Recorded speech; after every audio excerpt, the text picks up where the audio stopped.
I got back, my sister, the teacher, had also lost her job already that time, and she got a job in the city hall as a clerk. And when I got back home, she was able to get me also a job in the city hall. So we both worked in the city hall until, excuse me, I was taken.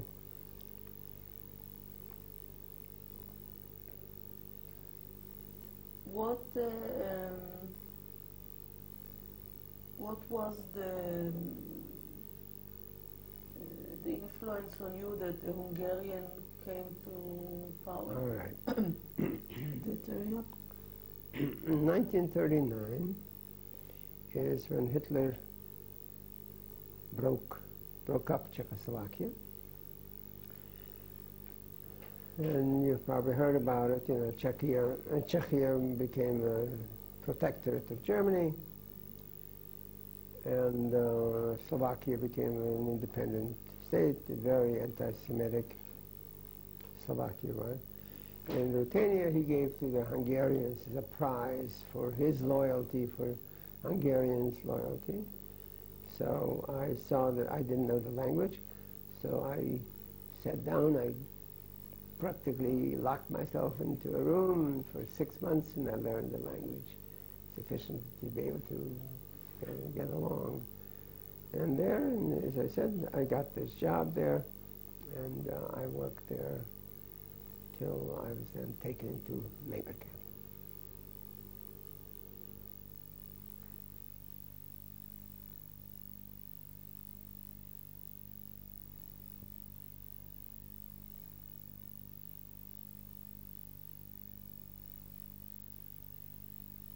After 6 months of learning a language that you didn't know anything at all, and that a language that has no resemblance to any other normal language, I managed pretty well. You could work as a clerk? Yes. Of course, the language was Hungarian at that time. Hungarian, of course. That's right. No problem? No problem. I learned it. In fact, I had an uncle in Budapest. After the war, he survived. And I wrote him a letter in Hungarian, and he then responded and complimented me on my Hungarian. So I must have done pretty well. And it was autodidact. I mean, you taught yourself. Autodidact. That's correct. Okay. Yeah. Well, I was young at that time. So you lived at home. You worked in the municipality, or how you called it at the time, and life were, let's say, normal? Well, it wasn't normal anymore because the Hungarians were already mobilizing the men. They were taking them into labor camp, and they were taking away the businesses and taking away licenses to practice law, to practice. It was a bitter experience for me. And your family, yeah. You didn't feel it personally? Well, yes, I did. I mean, because my brother was already taken in 1940 into a labor camp, and he never survived. But anyway, so it wasn't normal, and it was everything around us was very, very bitter, very disturbed. Your brother didn't come home? No, he never survived. He was taken to Ukraine? He was taken, for what I heard, and I'm not sure, somewhere, I've forgotten now the name of that town where they were just slaughtered. A few thousand Jewish laborers were mowed down and killed and buried in the mass grave in Kamenets-Podolsk? Kamenets-Podolsk, I think it was. That's what I heard, I'm not sure. Never came back. And I was taken, and it was... it wasn't a surprise. You knew that at the age of 21 yes, you're going to be taken. That's correct, that's right. It was already because the older ones were already called in, and then it was my turn, so to say, and my age. It's like joining the army, but at I that joined time, the army. at that time, Jews didn't have Of course. the rights. Yeah, we were just, of course, we didn't know what was going on, didn't believe what was going on. We didn't want to believe. We thought, well, maybe this is the way it's going to be, and we'll survive it, and we'll overcome it, and so on and so forth. But Did you get letters from your brother? letters, I remember once my sister-in-law getting a postcard with 2 or 3 sentences. That's about all. You see, it was all a scheme. You know what the scheme is? To deceive people. So they used to occasionally allow these people to send a postcard, or to some news was coming through. Oh, they're there, they're working, but So it you was didn't know it was all what's it going was on all below. no, it was all deception. It was all just to deceive us and to make us comply with their wishes in order to survive. When did you hear that he is not alive anymore? Well, we did not know, only after the war. Only after the war. What we heard, some people saying, yes, I saw him here, some there. So you knew you're going Yes, to I was join labor force. the... And I was ordered to appear in Košice, which Together is... with all your friends? who Yeah, they were the same age? age, yes. And it was, it so happened that I remember this. It was the day, now what is it already? Hoshana Rabbah. On Hoshana Rabbah, I left. And I remember, It was September at that time. I think it was September, I don't know what the September or secular October. thing, yeah. The autumn of Yeah, it was of Hoshana Rabbah. 41. 41.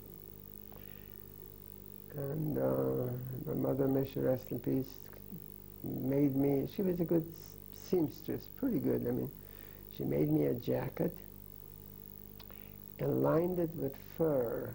She had a little whatever, where she got the fur, I don't know, to keep me warm. Says, take this to keep you warm.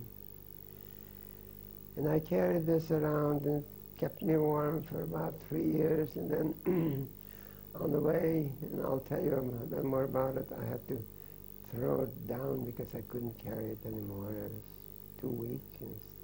The fair was outside or Inside, lining. And so I went to Košice. We were there for about 2 months, Doing what? doing nothing, and given very little food. And then a group of about 200 or so, I think, or maybe 250, we were sent to Hust, which was nearby, near our town. And they told us that we were going to work on a project building an airport. Lo haya v'lo nivra, it wasn't, it was just make work, just to keep us there for another purpose. So what they made us do is go to the river. There is a river flowing through Hust by the name of Tisa. And we were going there and taking stones from the Tisa, from the river, loading it onto wagons and pushing the wagons by ourselves onto a field there. It was bitter cold winter. I remember crying so bitterly because of the cold, and the food was meager, very, very meager. And we were there for about 6 months, approximately. All the time loading Loading stones that you stones had to take out of the river and put on a wagon? The wagon, and pushing the wagons there. And the commander was a Hungarian officer, was, if I may use the term, kind enough to give us Sunday afternoon off,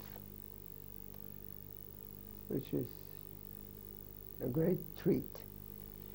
In the Jewish community, not the men, but the women and children were still there intact. So we went to families. Why not the men? Well, they were all taken already into labor camps, like we were, like my brother. Older men The were older, taken yes. for short periods, No, not... they were. Most of them were gone. Yes, some were still there. But anyway, so we were. I was 21 years old, and most of us were 21. So we were going to houses. We became acquainted with girls, and they offered us a cup of tea and a cookie or whatever it was. And so I just want to tell you this little quick story because it has a happy ending. And there, we were once with a family. That was in Khust? In Khust. And I had a cup of tea. And there, I saw a girl. There were a few girls there. Saw a girl in the corner there in a red dress. And I would have liked to go and meet her. But the girl, the daughter of the household, sort of dominated my time, and I couldn't get to her. And I never met her. But that image of that pretty girl in the red dress remained in my head. And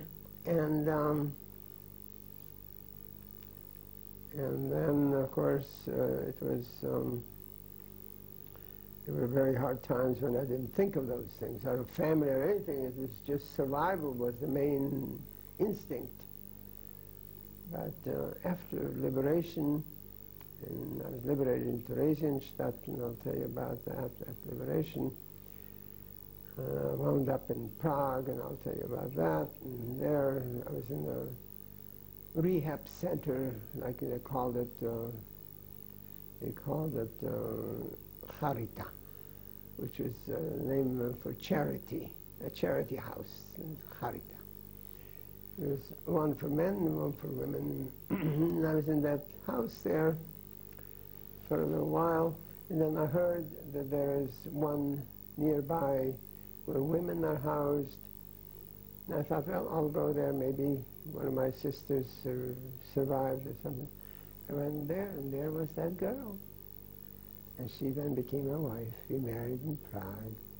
We had a lovely life for some 30 years, and she passed away here 15 years ago, and then I remarried my wife. Okay, this is that story. So at that time, I understand that your situation wasn't so difficult because you still had time and energy to get acquainted with girls. but only one afternoon, Sunday afternoon, Otherwise, it was bitter cold, and food was meager, and the accommodations were very poor. It was hard. How did the Hungarians treat you? Rough. Some of the younger ones. Now that lieutenant who was in charge, of course, he was a rather kind person, but the others used to whip us with whips and say, "Hey, here's your goose liver," meaning you had it good. One time you were eating goose liver, now here, this is what you get, and you're whipping us, and it was just it's a rough like, life. We call it in Hebrew, Eved Ki Imlo. No harm. They were quite simple people. Simple, that's right. And they took... Some of them didn't even know how to read and write. No harm. And you were much more educated. Well, for whatever reason, they just hated us, just like so many others do to this day. All of them were like that? I have not come across any kind one, any decent ones. But there were exceptions. Of course, there were always exceptions. There were the Hasidei Umat HaOlam everywhere. And I'll tell you when No, I'm not talking about Hasidei Umot Olam. I'm talking about there's the normal, supervisors. honest, Yeah, they were very cruel. They were very cruel. And you so say that the officer was better than he was. Yes, he was a little more humane. He was a little more humane. But he didn't punish them, the other ones who were cruel, but whatever, it was tough. So from Khust then, we were there for about 6 months. And from there we were taken to a city called Toshnad in Hungary. And it was a large estate there where they made us also make work. You know what I mean by make work? It's just to keep us busy. And we were digging ditches there, all kinds of ditches there on the other estate. We were there not more than a couple of months or so, I think, maybe. But what happens in the winter? The earth is frozen. Yes, it's frozen. No, we were digging. Well, in Toshnad it wasn't bad, you see, because that's the southern part of Hungary, and the temperature there, the climate is much less severe than in Khust. It wasn't snowing? I don't remember. Well, by the time we got there, we got to Toshnad, it was already summer. You were there? Spring or whatever. And we were there for a couple of months. And from there, then they put us on a boat. We didn't know where we were going. And we wound up in Bor, B-O-R, Yugoslavia. And I don't know. But a few words before Bor, because that's the place you were the longest. That's correct. At the time. You weren't a spoiled child, as you described earlier. No. It was easier for you to cope with the hard conditions at the beginning? Well, there was no brera, there was no alternative but to try to survive, try to do your best. And it was very hard. How were all your friends? Well, we didn't, we were all separated. I didn't have any friends there in Bor or any other. In Khust yet, yes, there were a few. But from then on, this one was sent here, that one was sent there. So, and you see, under those circumstances, friendship didn't mean anything. It just, those feelings, those concerns, those courtesies, all disappeared. And the only aspect of life was to try to survive. And I forgot about family and friends. All was gone. But at the beginning, you still had friends, you still had, let's say, a decent place to sleep in, or was it? No, it was all on the floor, some straw, on some straw. There was nothing decent. In Bor, we had some beds, some of those bunks, yes, for a while, for most of the time. So the conditions at the beginning at Bor were better than in Toshnad and Khust? Yes. So for you it was an improvement at the beginning? In a sense, it was an improvement, but it was also, there was hunger, it was terrible. But they wanted to make sure that there they did use us for labor, to produce something. You have heard about Bor, I can see that you... was a labor camp? A regular labor camp. It wasn't like you were before in Hungary. It was something very organized. That's right. They wanted to build, that high water dam around those copper mines. you didn't work in the copper mine? Not in the copper mines. We were building that wall around the copper mines. So the copper mines used to flood during the rain, so the Germans decided that they wanted to have those copper mines to build a Hochwasserschutzdamm, a high water dam. And we were working there, thousands of us. Only Jews? Only Jews, yes. And we worked there very hard without any decent sanitary conditions, and the discipline was strict. Many of them used to be,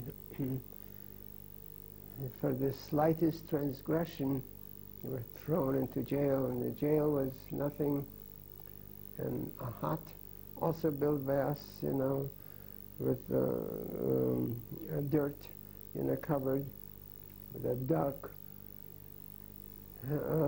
area there inside. You used to throw in there, and then every day you used to throw them a piece of bread or whatever it is.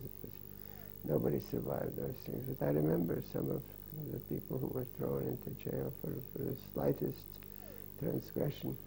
So we had to be very careful. I was never in one of those situations, but it was there, and there we worked until around September, October 1944. You didn't have there the same staff, the Hungarians that you had No, before? they were mostly Ukrainian guards. They were vicious. More than the Hungarians? More. Vicious. They used to ride on horses and whip us at every chance. The Ukrainians were vicious. Did you help you that you spoke their language? I didn't have a chance to communicate with them. There's no chance. You said you are coming from a religious Yes. family. Could you still stay religious under Well, those there was no. conditions? I had my tefillin with me. I didn't put them on in there anymore, but I safeguarded them. And I'll tell you when I dropped them. And what about food? Well, we didn't. The There meat was wasn't no meat. kosher. There was no meat given. There's just a little soup or something, a piece of bread. That's all. There was nothing. And there were some who were. I remember one particular person who was very particular about kashrut yet. He must have come later. He was still in a condition where these things mattered. To me, they didn't matter anymore. My mind wasn't on it. You didn't fast in Yom Kippur? Didn't know when Yom Kippur was, when Shabbat was. We didn't know this. It was all this day and night and day and night. Didn't know. But I do remember in one instance, this not in Bor, but then later in Flossenburg, when we were working in an underground factory, a man was coming back, today is Yom Kippur. He says, how do you know? Anyway, so we worked there all that time. And thousands perished, and always new transports were coming, bringing in more. Then in 1944, around September or October, the Russians were approaching. But you came to Bor in the beginning of 42, I think, Nachon. till the end of 44. Nachon. It's 2.5 years. Nachon. And yet, I it survived. seems like you don't have much to talk about it. No, I don't remember very much. It was just a daily routine, pushing those things, digging for dirt and loading the wagons with the dirt, and then pushing and pulling. That was day in and day out. No opportunity to relax or to rest. There was a few hours they gave us to sleep. And we were dirty, full of lice, and of course, disease of all sorts. Were just, here I am, survived. How? I don't know. Why? I don't know. All the time you weren't ill? I don't remember being sick, but in Fürstenberg, I remember I had typhoid fever. I'll tell you about that later. 2.5 years in Bo, did you make new friends there? There was no chance for friendship, to make friends. It was just surviving from hour to hour, from day to day. No friends. It doesn't make it easy having a friend? But you see, you had to, friendships, the way I understand it, are based on certain feelings, certain respect, certain concerns, certain benefits. And there was nothing of that at that time. The only concern was to survive, just a little bit of food, a piece of bread, and that was all. How human beings can survive without any feelings whatsoever, not to think about family or friends or spouses or children or whatever. Of course, I didn't have any spouse or children, but there were some who did. And nothing. It was just only survival. A crumb of bread or something. You didn't think about all of them, or you didn't feel anything? Didn't think, didn't feel, forgot. You were numb? Numb. In a way, that's the best word for it. As to that regard, it's totally disconnected.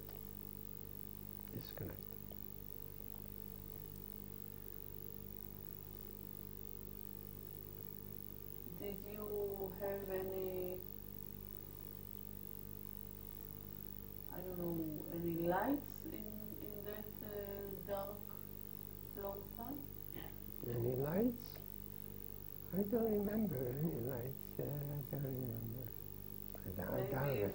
Maybe even that you could eat something more that you found somewhere, extra food or something.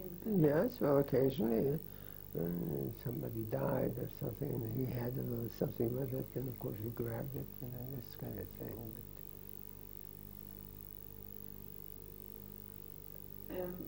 At that time you were Jews from many countries. From all over, that's right. But we didn't know, we didn't inquire, where are you from?